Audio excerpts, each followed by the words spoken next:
নমস্কার। আজকের এই পর্বে আমরা আলোচনা করব এক অসাধারণ গ্রন্থ নিয়ে, দ্য মন্ত্র স্ক্রিপচার। আসলে এটা হলো প্রাচীন ভগবদ্গীতারই একটা আধুনিক ভাষ্য।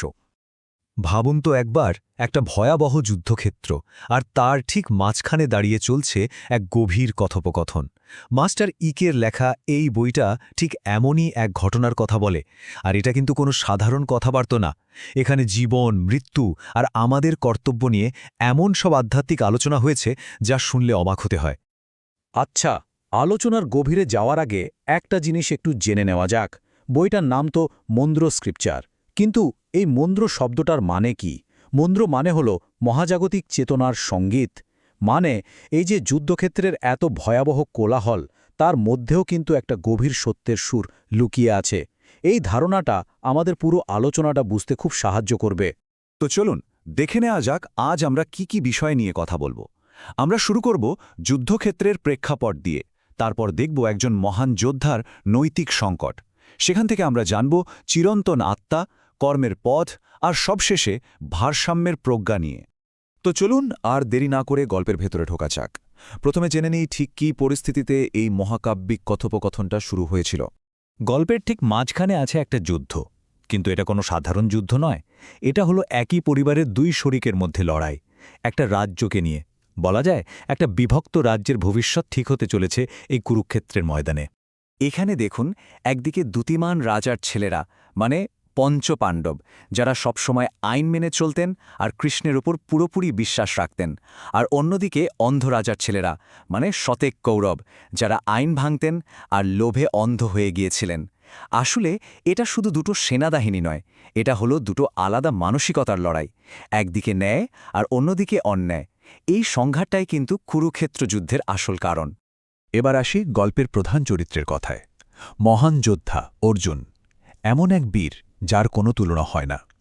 কিন্তু আমরা এখন এমন একটা মুহূর্তের কথা জানব যখন এই মহান যোদ্ধার সব মনোবল, সব সংকল্প এক মুহূর্তে ভেঙে চুরমার হয়ে গিয়েছিল।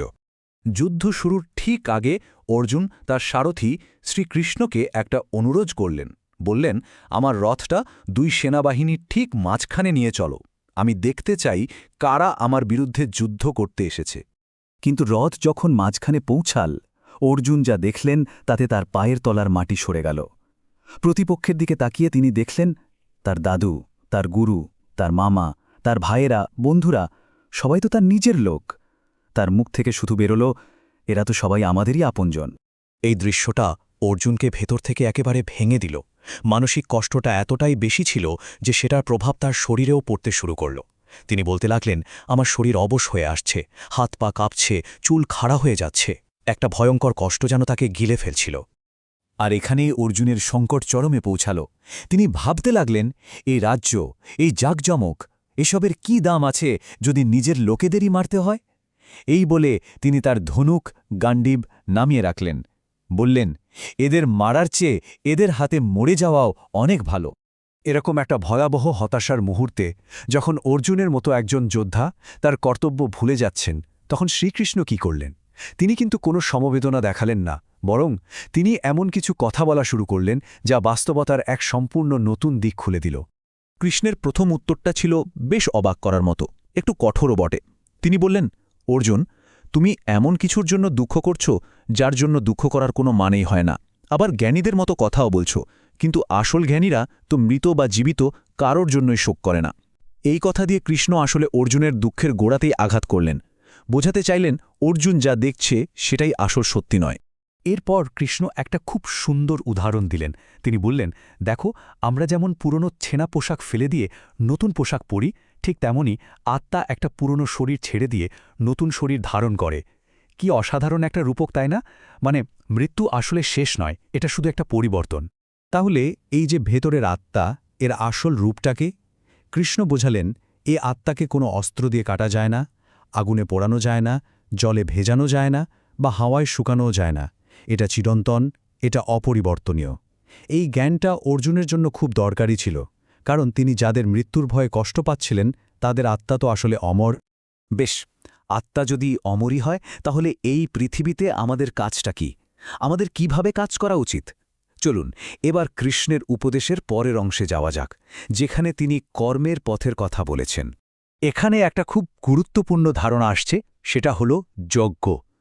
যজ্ঞ বলতে আমরা সাধারণত আগুনে ঘি দেওয়া বুঝি, কিন্তু এখানে এর মানেটা আরও অনেক গভীর। যজ্ঞ হলো এমন যে কোনো কাজ যা আমরা কোনো ব্যক্তিগত লাভের আশা না করে শুধু সৃষ্টির ভালোর জন্য একটা উৎসর্গের মনোভাব নিয়ে করি। আর এই নিঃস্বার্থ কর্মই হল আসল মুক্তির পথ। ব্যাপারটা খুব সহজ। আমাদের কাজগুলোকে দুটো ভাগে ভাগ করা যায়। একটা হলো কর্ম, মানে যখন আমরা নিজের জন্য কাজ করি, সফলতার জন্য, খ্যাতির জন্য বা অন্য কোনো ফলের আশায়। এই ধরনের কাজ আমাদের বেঁধে ফেলে। আর অন্যটা হলো যজ্ঞ, মানে যখন আমরা কোনো ফলের আশা না করে ত্যাগের মনোভাব নিয়ে অন্যের ভালোর জন্য কাজ করি। এই কাজটাই আমাদের মুক্ত করে। এই যজ্ঞের ধারণাটা কিন্তু শুধু ব্যক্তিগত স্তরেই সীমাবদ্ধ নয়, এটা একটা মহাজাগতিক চক্র। দেখুন, সবকিছু শুরু হচ্ছে সৃজনশীল চেতনা থেকে, সেখান থেকে আসছে যজ্ঞ বা নিঃস্বার্থ কর্ম।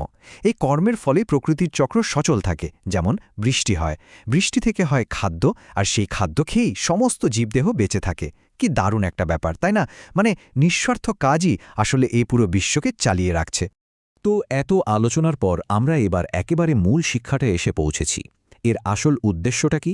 উদ্দেশ্য হল জীবনের সব রকম ঝড়ঝাপটার মধ্যেও একটা স্থির, অটুট মানসিক শান্তি বা ভারসাম্য খুঁজে পাওয়া। কিন্তু এই ভারসাম্য আসবে কিভাবে?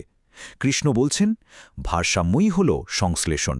মানে নিজের কাজকে জ্ঞানের সঙ্গে, বিবেচনার সঙ্গে যুক্ত করতে হবে। সাফল্য আর ব্যর্থতা দুটোকেই একই চোখে দেখতে হবে। একটা তুলাদণ্ডের দুটো পাল্লার মতো। কোনোটাতে খুব বেশি খুশি হয়ে যাওয়া যাবে না, আবার কোনোটাতে ভেঙেও পড়া যাবে না। এই ব্যাপারটা বোঝানোর জন্য একটা দুর্দান্ত উদাহরণ দেওয়া হয়েছে, কচ্ছপের উদাহরণ। ভেবে দেখুন, কচ্ছপ যেমন বিপদের আঁচ পেলেই নিজের সব অঙ্গপ্রত্যঙ্গ তার শক্ত খোলের ভেতরে গুটিয়ে নেয়, ঠিক তেমনি একজন স্থিতিশীল চেতনার মানুষও বাইরের কোনো ঘটনা বা ভেতরের কোনো ইচ্ছা অনিচ্ছার দ্বারা প্রভাবিত হন না। তিনি সবসময় নিজের ভেতরে শান্ত আর স্থির থাকেন। শেষ করার আগে একটা প্রশ্ন নিয়ে ভাবা যাক। অর্জুনের এই সংকট তো হাজার হাজার বছর আগের, কিন্তু আমাদের আজকের জীবনেও কি এর কোনো প্রাসঙ্গিকতা আছে? আমাদের এই আধুনিক জীবনের নানা যুদ্ধক্ষেত্রে, সেটা অফিস হোক বা পরিবার, ফলের প্রতি কোনো টান না রেখে কিন্তু একটা মহৎ উদ্দেশ্য নিয়ে কাজ করা, এর আসল মানেটা কি হতে পারে?